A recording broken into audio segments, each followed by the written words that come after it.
ఇక నామినేటెడ్ పోస్టుల భర్తీకి గ్రీన్ సిగ్నల్ 1-2 రోజుల్లో 17 కుల సంఘాల కార్పొరేషన్లు ఫెడరేషన్లకు చైర్పర్సన్ల నియామకం. సీఎంతో PCC chief Mahesh Goud, party రాష్ట్ర ఇన్ఛార్జి మీనాక్షి నటరాజన్ భేటీ. పీసీసీ కూర్పుపై కొలిక్కి వచ్చిన కసరత్తు.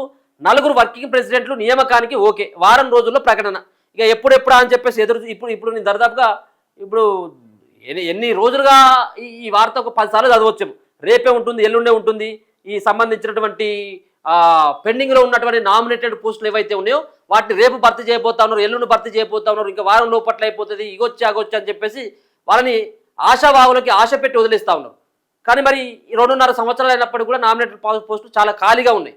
ఆశపడుతున్నటువంటి వాళ్ళకి, ఎదురు చూస్తున్నటువంటి వాళ్ళకి, మీ పార్టీని జెండా పట్టుకొని మీ పార్టీని అధికారంలో తీసుకురావడానికి కష్టపడ్డటువంటి వాళ్ళకి కూడా వాళ్ళ కళలు కూడా సాకారం అయ్యేటువంటి రోజు దగ్గరే పడ్డది. సరే, ముఖ్యంగా దీంట్లో మీ పార్టీ కోసం కష్టపడ్డటువంటి వ్యక్తులకి పార్టీ పదవులు ఇచ్చి గౌరవించండి. అంతేగాని తప్పించి వాళ్ళ సంబంధించినటువంటి సతీమణి, వీళ్ళకి సంబంధించినటువంటి కూతురు లేకపోయినట్టయితే పక్క పార్టీకి సంబంధించినటువంటి వ్యక్తిని మనం దీనిలోకి లాక్కోవచ్చు, రేపు మనం ఈ పదవి ఇచ్చా అని చెప్పేసి అన్నటువంటి కుట్రలు చేసినట్టయితే చాలామంది మీ పార్టీ కోసం పనిచేసినటువంటి వాళ్ళకి అన్యాయం చేసినటువంటి వాళ్ళు అవుతారు. దయచేసి దీన్ని గుర్తుపెట్టుకొని చాలామంది ఎదురు చూస్తున్నటువంటిది నామినేటెడ్ పోస్టులు ఈ 2-3 రోజుల్లో భర్తీ అయ్యేటువంటి అవకాశం అయితే కనబడతా ఉన్నది. 2.5 ఏళ్లుగా పెండింగ్లో పడుతూ వస్తున్నటువంటి పలు రాష్ట్ర స్థాయి కార్పొరేషన్ ఫెడరేషన్లకు చైర్పర్సన్ల నియామకానికి CM Revanth Reddy green signal ఇచ్చారు. మొదటి విడతగా 1-2 రోజుల్లో 17 చేతి వృత్తుల కుల సంఘాలకు చైర్పర్సన్ నియమించనున్నారట. ఈ మేరకు బుధవారం పార్టీ రాష్ట్ర incharge Meenakshi Natarajan, PCC chief Mahesh Kumar గౌడ్తో జరిగిన సుదీర్ఘ భేటీలో సీఎం ఈ నిర్ణయం తీసుకున్నారు. ఇందుకు సంబంధించిన ఉత్తర్వులు గురువారం లేదా శుక్రవారం వెలువడనున్నాయి. ఆ తర్వాత వారం రోజుల్లోనే మరికొన్ని కార్పొరేషన్లకు సంబంధించిన ఉత్తర్వులు రిలీజ్ కానున్నాయి. ఇక కీలకమైన ఆర్టీసీ, మూసీ రివర్ ఫ్రంట్ లాంటి కార్పొరేషన్లకు సీనియర్ ఎమ్మెల్యేలను చైర్పర్సన్లుగా నియమించాలని వాళ్ళు కూడా నిర్ణయించడం జరిగినట్టు స్పష్టంగా అర్థమవుతా ఉన్నది. చాలామంది ఇప్పటికే దీనికోసం ఎదురు చూస్తున్నటువంటి వాళ్ళు పెద్ద మొత్తంలో ఉన్నారు. సో మొదటి విడత నియామకమైన కార్పొరేషన్లు, ఫెడరేషన్లు, కమిషన్ల చైర్పర్సన్లు సభ్యుల పదవీ కాలం జూన్తో ముగియనుందున వారి స్థానంలో నామినేటెడ్ పదవుల కోసం ఎదురు చూస్తున్న ఇతర సీనియర్లకు అవకాశం ఇవ్వాలనే అంశంపై ఈ భేటీలో కూడా చర్చ జరుగుతుందట.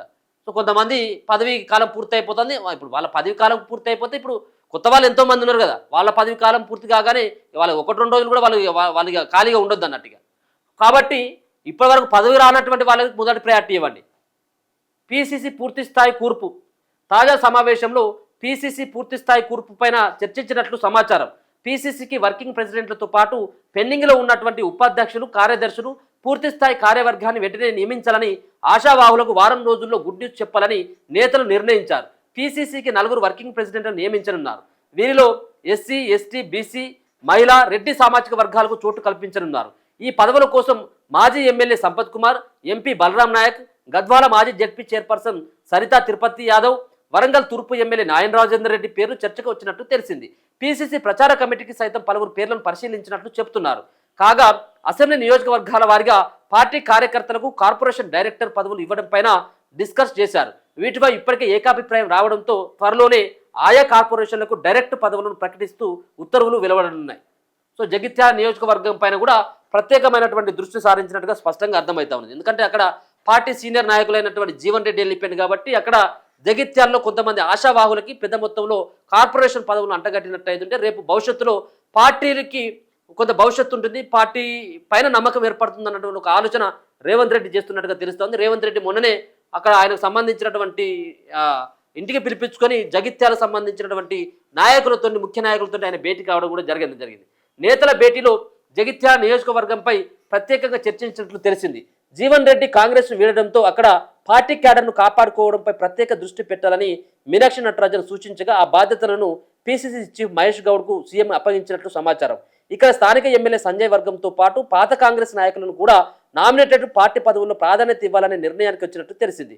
డీలిమిటేషన్, మహిళా రిజర్వేషన్ బిల్లుపై కాంగ్రెస్ పరంగా ఎలా స్పందించాలి, ఎలాంటి కార్యక్రమాలు చేపట్టాలనే విషయం కూడా నేతల మధ్య చర్చకు వచ్చినట్టు తెలిసింది. సో ఇది మొత్తానికి జరగబోతా ఉన్నటువంటి ప్రక్రియ. ఒక వారం లోపట్ల మొత్తానికి ఉన్నటువంటి ఖాళీలు ఏవైతే ఉన్నాయో, ఈ నామినేటెడ్ పోస్టులు ఎన్నైతే ఖాళీలు తెలంగాణలో కనపడతా ఉన్నాయో, కాంగ్రెస్ పార్టీ అధికారంలోకి వచ్చిన తర్వాత కొన్నిటి ఫిలప్ చేయడం జరిగింది, ఇంకా కొన్ని ఖాళీగా ఉండడం జరిగింది.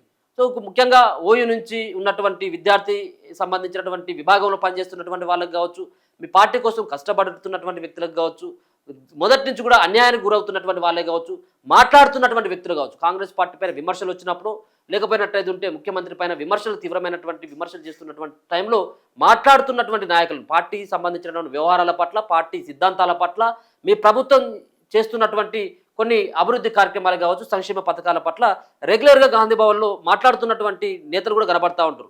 సో వాళ్ళకి పదవులు ఇవ్వాల్సినటువంటి బాధ్యత ఇప్పుడు రేవంత్ రెడ్డి పైన ఖచ్చితంగా ఉన్నది.